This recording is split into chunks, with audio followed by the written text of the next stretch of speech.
very little notion of what the character he was playing was.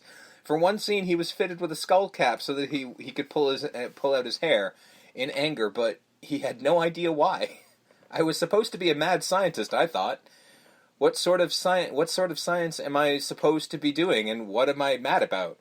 I just stopped thinking, and they just told me what to do, so I followed instructions. That was Dawson, people. Dawson and Blanca are the two most wasted characters in the whole film. We'll get there. There was so much you could have done with them. Filming conditions in Thailand were harsh at times. The weather was hot and humid, causing everyone to lose weight, which contrasted with scenes shot in Australia where the weather was fine and everyone quickly recouped their weight loss. I actually looked at it, it's true. You can see a lot of people who look a shitload skinnier in some scenes and bigger in the others. Yeah. It's kind of funny to watch. Due to the threat of a military coup, the military closed all roads, so the cast and crew had to be transported by high-speed boats, and often arrived soaking wet. In the Japanese dub version of the film, the characters Balrog, Vega, and Bison were all addressed by their Western names, despite the fact that the three characters are named differently in Japan. Balrog is M. Bison, Vega is Balrog, and Bison is Vega.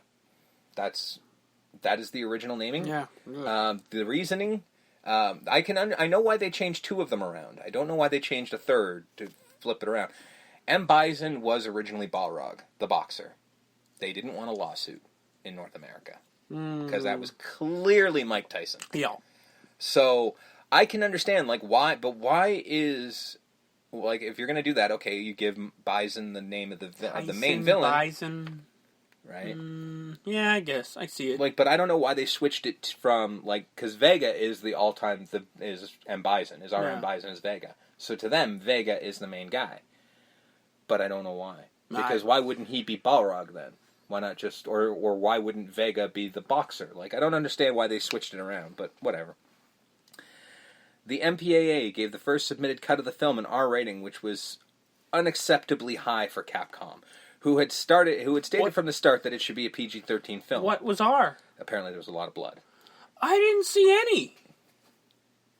They cut it. Oh, fair enough. After various cuts were made. Okay. Wait until I finish the sentence. I mean, I'm just trying to find scenes where there would be lots of blood. Probably in a lot of the fighting scenes, they add, there was blood on their faces or stuff like that. Because I'm just trying to you know what I mean, yeah, right? and honestly, in that one scene, we got Blanca doing something. Maybe he was actually biting people like he was supposed to. Maybe he was ripping people apart. Okay, fair enough. You got a monster in the movie. Maybe he did monster things. After various cuts were made, it got a G rating. It was then bumped up to a PG-13 with the addition of an expletive. So this movie would have been G if somebody didn't say shit somewhere. Yeah. MPAA was a weird organization, dude.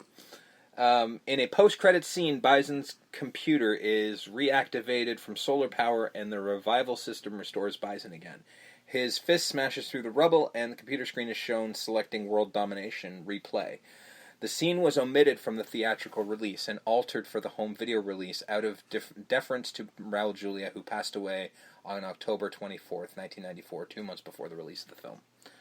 Because you don't really want to show Raul Julia coming back from the dead after he's already dead. No. I understand that. Yeah. So yeah, all they did was just Plus hindsight being what it is, you knew you were making another one. No, they thought they were. Really? And in all fairness, it was successful. Yeah, they could have. No, that's why they cut it to just World I'm Domination glad they Replay. didn't. I did, yeah. Because if anything shows from last week's movie... You should not make a Rush sequel, which is all it would have been, and it would have been worse than this. Yeah. So the legacy of this film, and yes, it does have one. Oh, yeah. The film was panned by critics. Of course. Leonard Maltin gave the film his lowest rating, writing that even Jean-Claude Van Damme fans couldn't rationalize this bomb. He's correct. You can't rationalize it. It's terrible, but in a fun way. Although most reviewers praise Raul Julia's performance, because if you don't, you're awful. That wasn't in there. I just put that because you have to like him. A year before, a Hong Kong movie based on Street Fighter II The World Warriors, titled Future Cops, was released in 1993. Since the film was an unauthorized adaptation, they changed the names and appearances of the Street Fighters, and made some slight modifications, though they retained and renamed their special moves. Zangief and Balrog were omitted in this movie. I don't know why I included that, but I just found that interesting. Ming-Na Wen said that she cringed after seeing the finished film for the first time and told her ER co-star George Clooney that she feared her career would be over. Clooney casually remarked, "Oh, honey, it takes a lot to kill a career. I should know." You should. No. When was Batman and This Robin? was probably much later. I don't think she watched it initially. Oh, okay. I'm guessing this was later on when she talked to him about that. Because I'm just like, were they just kicking back recently? Mm-hmm. Well, just a Clune dog and maybe, I don't know. They might hang out on the weekends. They might be friends. I mean, shit, he was on that show for a long time. They both live in Hollywood, right? Yeah. Wen said that she was able to look at the film with fond memories much later. So, there you go. The film has developed a cult following over the years and various home video releases, with Capcom receiving an estimated $165 million over time. That's a lot of fucking money. That's a lot of dollary dues. A one-shot comic book adaptation of the film titled Street Fighter: The Battle for Shadaloo was published by DC Comics in 1995 by Mike McAveney and Nick J. Napolino.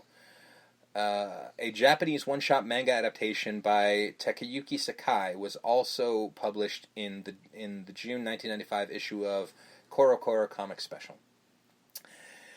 2 video games based on the film were produced. The first was a coin-operated arcade game titled Street Fighter the Movie, produced by American developer Incredible Technologies, and distributed by Capcom. The second was a home video game developed by Capcom titled Street Fighter the Movie the Game. Yeah! Released for the PlayStation and Sega Saturn. One of the fucking worst things you ever would play in your life. Neither game is a port of the other. I love it. Although they both use the same digitized footage of the film's cast posing as the characters in each game. It's so bad. Capcom also announced that an enhanced port was being created for the Sega 32X by their newly formed USA Research and Development Department. This version was never released. It is fucking terrible. So bad. I love it. It is so bad. It's terrible. The worst part is, half the time you're playing it, you're sitting there going, why am I playing this when there's a real Street Fighter game? I got Street Fighter 2 sitting right there. What am I doing playing Why this am I playing shit? this garbage? It's ridiculous. I just love it because it looks like Mortal Kombat. It does. You know what I mean? Because That's what they were going it's like for. real people in the game. Right? Well, you got to remember, at this time, Mortal Kombat was kicking their ass in the arcades. So that's why they did this, because it's like, it's our way of getting into that sort of game. But Mortal Kombat was always a worse fighting game. It's a good game, but, like, the controls were a little funky. I don't know why Mortal Kombat stiff. was ever more... Street Fighter is just so superior in honestly, every conceivable way. The reason Mortal Kombat... I mean, I'm sure people are out there going, what the fuck? The reason Mortal Kombat won initially was fatalities. Blood, like, that was a huge deal. Like, overrated. You were not around. I can tell you for a fact it was a huge fucking deal in the arcades. I had Mortal Kombat on Sega, like everyone else. Did you play it in the arcades when it was first released in 1991? No. Exactly. That's what I'm telling you. Okay. When you were there, everyone was like, "This is the most incredible thing." Yes, of course. When it was on home consoles, of course. But when it was first announced and you're first hearing about it from people going like, "In this game, you can do this," you're like, "Bullshit." And yes, we said that because we were all fucking 11 years old, going, "Oh my god, I can curse now because I'm not around my parents for a minute." It was a huge fucking deal, like a ridiculously huge deal. But yes, in the aftermath, Street Fighter is infinitely better. Where the hell am I here? Many plot elements from the film, such as Blanca's identity and Dhalsim's role as a scientist, were reused in the American-produced 1995 Street Fighter animated series, a follow-up to the film which combines story aspects of the films and those in the games. There are many Street Fighter animated and comic book series before and after this film. That's why I'm not going to list them all, because there's far too many. The Street Fighter 2 animated movie is really good. Yeah. It's probably the only anime I own. Yeah. That's a really good movie. It is. The intended reboot, Street Fighter: The Legend of Chun-Li, was released in 2009 to critical and commercial failure. According to an online interview with MTV, Jean-Claude Van Damme was originally offered to reprise the role of Guile for the film. He would have been the only original cast member to reprise the role in the reboot. Van Damme turned down the offer. M. Bison was an Irish evil businessman. Yeah, all right.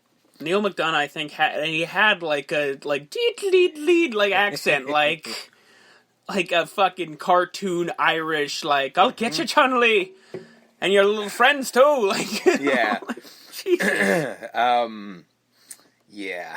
And I like Neil McDonough a lot. I gotta tell you, I didn't see this because... Don't. I'm not gonna. Don't. The Legend of Chun-Li was intended to be better and more successful than the original, but it made less money at the box office, and many fans and critics considered it a worse film. However, I do want to praise the casting of Vega with, I think it was Taboo from Black Eyed Peas, because the first time I saw that dude, I'm like, hey, look, it's Vega. That was my initial thought when I saw that dude. So I'm like, hey, they knew. It's not just me. All right.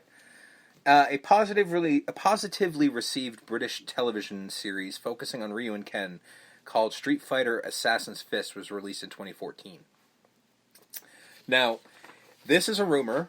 In 2003, Jean-Claude Van Damme was actually working on a sequel, Street Fighter 2, for Universal. Several cast members had been hired to join in the sequel, including his Universal Soldier co-star Dolph Lundgren in an unrevealed role. Bison. I would assume. He would have been Bison. I would assume. He would have made a good Bison, He would have. He looks like Bison. Yeah, he does. He would have, Facial structure? Dye his hair, and he would have been great. Australian actress Holly Valance would have replaced Kylie Minogue as Cammy White, and Damien Chapa would have reprised his role as Ken Masters. Byron Mann was also reportedly in talks to return as Ryu Hoshi. However, after a few years of trying to get the sequel off the ground, the project never materialized, and any plans for a sequel were scrapped in favor of the reboot. When the Street Fighter film rights reverted from Universal Pictures to 20th Century Fox. I mean, unlike Mortal Kombat, we're probably never going to get a sequel, or a reboot, or reboot may depend on how well Mortal Kombat does. You know what? You're right. If Mortal Kombat reboot does well, they might and makes relook money. At it. Yeah. People are like, well... I mean, it's been 10 years. Go back. I mean, it would be a complete reboot. Oh, God, yeah. There'd be no original cast members. No. Like, it would be all new people doing it, so... Mm-hmm. I mean, maybe they'd get JCVD to do something else other than Guile. But... He'd be like the old Colonel that tells Guile what to do. Because I don't think Guile is a Colonel in the game, so he'd be like Lieutenant Guile, and this is the old Colonel, Something but either way, that hasn't happened yet. This did. Yeah. We start with Street Fighter. Mm-hmm. We begin in Shadaloo. With news reports, the reporter Chun-Li down on the ground covering all the action. Yep. As the AN comes in to try to release hostages that the evil warlord M. Bison has imprisoned. Yep. Asking for, I think, $20 billion from all the nations. Yeah, yes, $20 you can't see me putting the pinky to my mouth, but yeah. From basically the world. Yeah. I guess in this world... The Allied... basically everybody else in the world has gone, we're gonna kick this son of a bitch's Bison's ass so hard. Yeah. So they've all agreed to kick his ass. Because he doesn't seem to have any friends. Chun-Li's guys in the van, helping out. Belrog and E-Honda. Listen, they have to get these people in the movie somehow. But it's the Balrog of it all. Yeah. Alright? You've got DJ, who in the game is a fun-loving fucking Jamaican dude who I would assume is getting high. Why do you have Balrog on Chun-Li's side as one of her camera operators and not DJ? Just switch those roles. Like Balrog is the Balrog, who was one of the fucking bosses in the game, should be... M. Bison's heavy. He could all the lines could remain the same. Everything could be exactly the same, except Balrog is in the DJ role and DJ's in the Balrog role. That would make sense. Agreed. Why did they switch it? It drives me insane every time I see it. We do meet Colonel Guile. Yeah. Fucking Captain muscles America. From Brussels. Except not.